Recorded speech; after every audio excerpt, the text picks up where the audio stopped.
welcome to the Comics Tribunal. I am Michael McGovern. He is Andy Bernier. We're here to talk comics, specifically Avengers Disassembled. It's Avengers 502 Chaos, Part 3.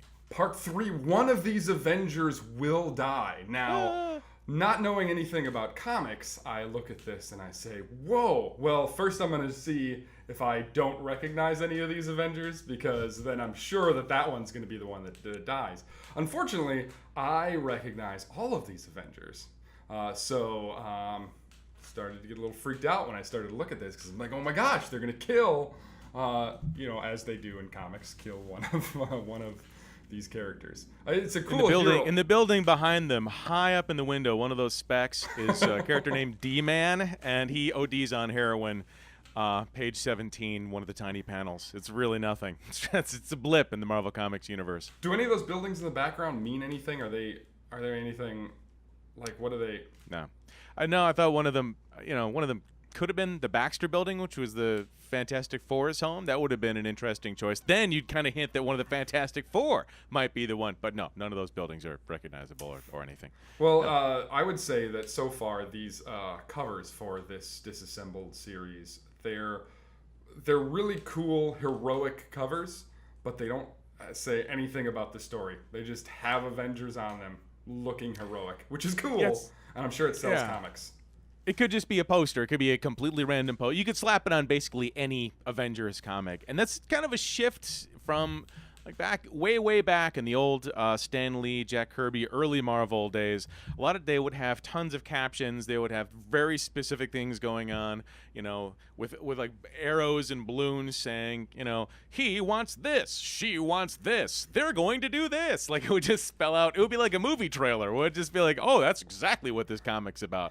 This one is just like, they're going to climb up on a roof, apparently. There's not much else to it story-wise. Scarlet Witch would have a bubble saying, one of us is going to die. That'd be a lot. I hope it's not me, says Giant Man. But will it be? Like another little blurb on there. So this is the exact opposite of that. And I'm happy that we even got a blurb saying, that's an improvement over some of the other early ones, because chaos is not the most, evocative story premise necessarily, because you think about the opposite, it'd be like order, okay. Everyone's just doing paperwork for the entire time. Boy, the tax implications on this mansion destruction are really serious. So yeah, it's chaos, and I'm excited to dive in. Yeah. All right. Great. Previously on, we talked about those. Hey, we have another shot of that great view of all of the Avengers hanging out, the same drawing that we had before. Glad that they brought us back to exactly where we were to begin with. Precisely. And Falcon's still in the back. Can we show the man some love, for God's sake? Get him. He was supposed to meet them there. And they're like, no, Namor's got this. Step to the back in like 5th, 6th row, Falcon. That's not just. A lot of disrespect. It's not cool. Mr. Fantastic just brings his neck around to talk to people. He just does that, right? He's kind of annoying, right? Where he's just freaks people out. How dare you? He stretches and he thinks, okay? He occasionally has to do a little stretching. Yeah. Previous picture, he's next to that character. I'm sorry, he's next to Nick Fury. Yeah. He's literally standing a foot away from him. So Nick, what do you think about the situation? Yeah, you're right. It's gratuitous neck stretching, but I guess if that's what you do, then you just go ahead and knock yourself out and make it happen. I've got one superpower. Let me use it. I'm going to use it. And, actually, this brings us back these 2 pages. Something you mentioned in the first issue of this is really red-dominated. It's red. The red sky. I mean, the mansion has now been burning for a long time. And it's absolutely soaked in. Everything's still soaked in red. I mean, it's still completely engulfed in flames. And there is a fire truck there to the right, but they don't appear to be actually doing anything. Just keep it burning. It's just burning. It'll burn out soon, boys. We'll get back to the fire station. Like, who's doing anything on this? That has been days. It's been burning for days. I mean, wasn't it? It blew up, and then didn't Iron Man went to the UN and gave a speech? He's given a speech, and there's still nobody putting the fire out. What is it made of? Is it like briquette? It's impossible. Are there any superheroes that can, put out fires? And if they should be on the Avengers. I think so. Yeah, Namor could create a water spout. Stingray's back there. He's another water-based dude. They've got people for this. I mean, if only somebody could think of a way to put the fire out. Oh, Reed Richards, come on over, bring your knack. Yeah. It is a little weird, but okay. They're like, fire. There's a lot of let's clear the place out, and then the next sort of step in this, where Hawkeye is going to lose his mind, is basically the government kicks the Avengers. Like, the government and the Avengers have a different relationship. Like, X-Men doesn't have a relationship with any kind of government. Like, the government hates them. They don't. The X-Men is just trying to pretend like, don't notice us. We're just doing all this mutant stuff over here. But the Avengers work, in conjunction with the government until now. The government totally cuts them off for, okay, if I'm reading this correctly, Tony Stark being drunk for 10 minutes and acting like a jerk at the UN, and for the Avengers getting murdered. Okay, those are the two reasons why they're saying we can't work with the Avengers anymore. Like, Tony Stark fell off the wagon and you got 3 Avengers murdered and we want to kick you when you're down. I don't understand why they're picking now to necessarily disavow the Avengers. Like, how dare you get your mansion blown up?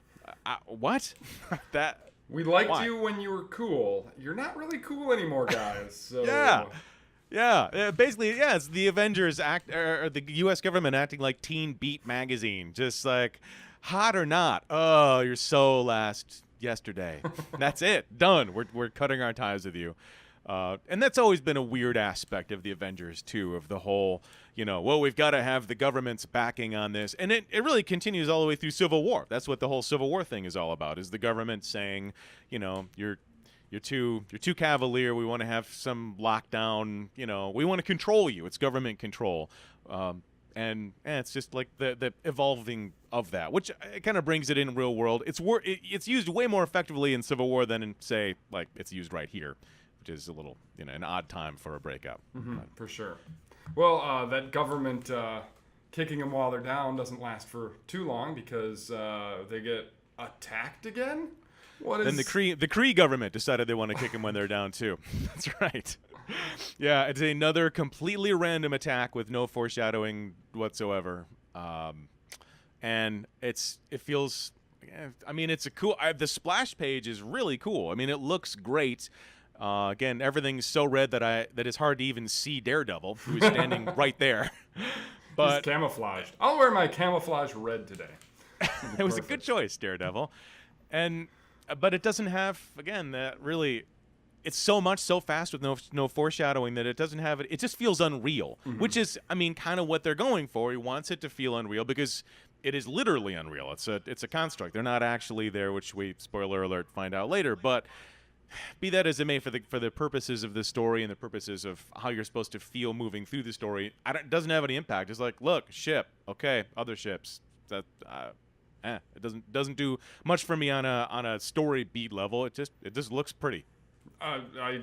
Yeah, you're right. These do look really great, but without that foreshadowing that's needed in the story, they're really just kind of wasted. It still look good on a poster though. Yeah, exactly. Which is not necessarily what you want to hear as a writer as you're moving through it, but. Then there's obligatory fight back and forth. Continue more fighting. And the Nick Fury has a good point. Like, why are they here? Like, how come they're, how come we can't see them? There's good questions. There's as they're going through, there's a little bit of foreshadowing of, they understand that it doesn't make sense, which I get, but. In the moment, I don't know. It's not. It doesn't do. This entire series doesn't do a ton for me. Continue. Yeah, it's just a lot of fighting. It didn't really seem like a lot of story. Just a ton of fighting. Yeah, and they're talking, and there's a couple good lines, but within the construct. And then this is so 90s to me, having Hawkeye show up with 1 billion arrows. That's a very 90s, like Rob Liefeld, Cable, how many guns should we get? We should get all the guns. And then we should get more guns. And it's very, how many arrows are you going to have, in the quiver? Can't even count them all. How many are you going to have knocked up at once? At least 3. Maybe a couple of more you can't see even knocked up. He's just... He has quivers everywhere. He's got a ton of quivers. He's got a butt quiver. I see it. It's going right down there. You don't even want to know where those arrows go, folks. Yeah, it's against the Comics Code Authority. He's got all the arrows. So clearly he's about to do some cool stuff because he's got all those arrows, and he goes ahead and does it.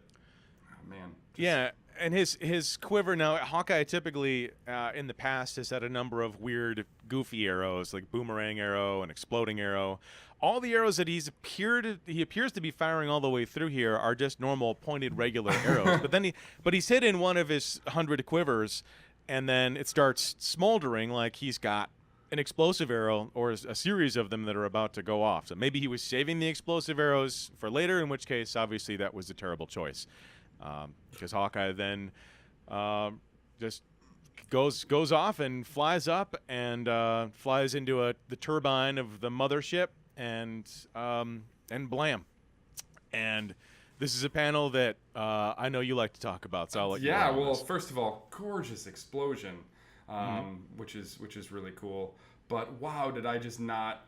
I mean, at this point, it's just like, oh, he went and destroyed the ship. At no point did I think to myself, oh man, Hawkeye just died, because I feel like the rest, beside the explosion, the rest of this panel does nothing to make me feel what any of these other characters might be feeling. You have this character that everybody loves and cares about, and he goes off, gets exploded, and we have no reaction shots from anybody that's in the crowd. You have the Thing, who is stone-faced, literally. He's the least expressive character you could have on the page. Yes. You've got Spider-Man, who wears a mask, and, oh, you know what? Just for safety's sake, let's just show the back of his head. And by the way, is not an Avenger.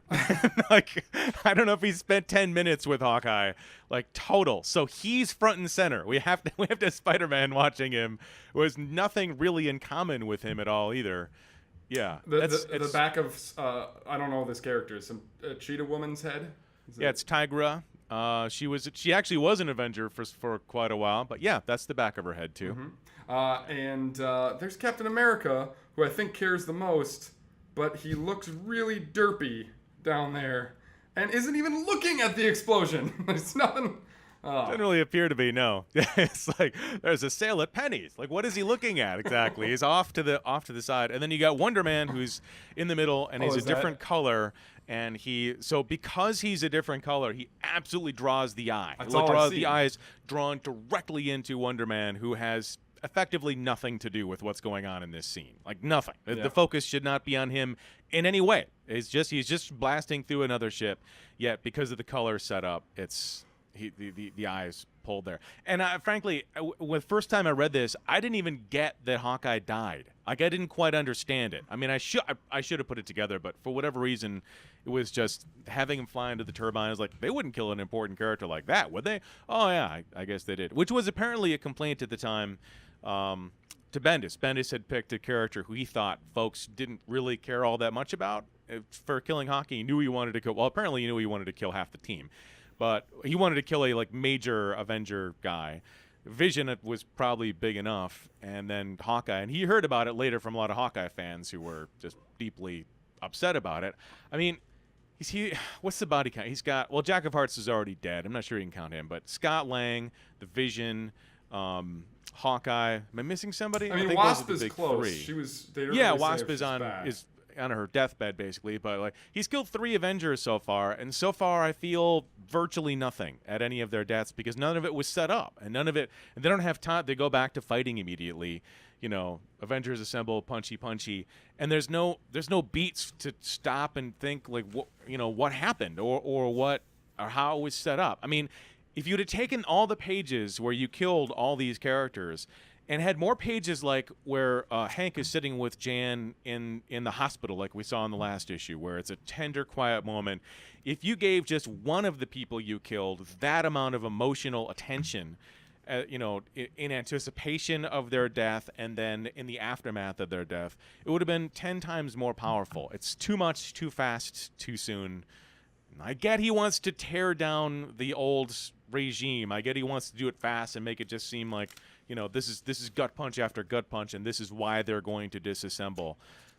I understand from a macro standpoint why he wanted it to do that, and it does make sense. But in terms of the individual story beats and how you're feeling as you're going and reading these individual comics, it's lacking for me. And especially he in the future, he takes way more time. Some people say he takes too much time to do all this stuff, which means maybe he learned from this, or he had other things he wanted to get to. Like, I want to get rid of all this stuff I have a vision for what I want for the Avengers after this.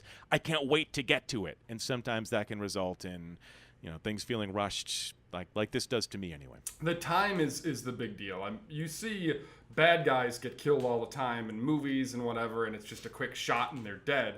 But main characters that you need to feel for, especially nowadays, you see that death happen in slow motion.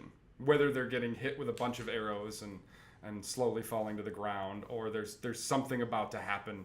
You need to know, oh my gosh, this is the end for that person. And that's what really gets that to happen. And I know comics are, we read them and we really can go through it as fast as we want, but you can slow things down in the story. That's part of that art form, and it's just not being done. And you can have a death be sudden and unexpected, and it can still work. I'm about to spoil Avengers Age of Ultron. If you haven't seen it yet, then just take 30 seconds off. They set up foreshadowing for the entire movie that Hawkeye is going to die in Age of Ultron, the movie. And then in the last split second, Quicksilver rushes in and kind of dies in his place. It is unexpected. But because you're already sort of pre-grieving for Hawkeye, you feel relief that Hawkeye is still alive, and you feel the gut punch of, Quicksilver. And then, that can work because they've set up all the way through the expectation that, one of these Avengers will die. But they've set it up over the course of, a number of separate vignettes, like a collection of, say 6 comic books to get there instead of just one, instead of just being set up by the cover that's telling you that one of them is going to die. So it can work to have a sudden kind of switcheroo, a sudden death. Just not here. Sorry. Yeah, I totally agree. Hey, and then we have Doctor Strange popping out. Love me some Doctor Strange. And it's the magics are being abused. It's something I'm dying to say. I'm trying to fit it in somewhere, like maybe when my kids are being naughty, just something like that. If they're messing up on the Xbox or whatever, I'm looking for a way to fit that in. I haven't found it yet, but the magics are being abused. It's just a really, really cool thing to say. If you can find the exact right situation, please comment. If you can find a way to fit that in the comments, I'd love to hear it. Especially if you're, looking like this when you say it. There's just something cool about how he's standing.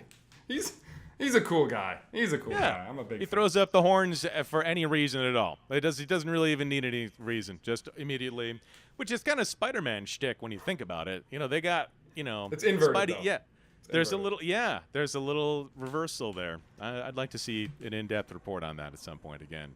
Again, that's what YouTube comments are for, and horrible things. Absolutely. Well, thanks for watching us. The next issue, go check that out. We're going to be reviewing that as well. And don't forget to subscribe to our channel because we are doing other reviews. Thanks again for watching.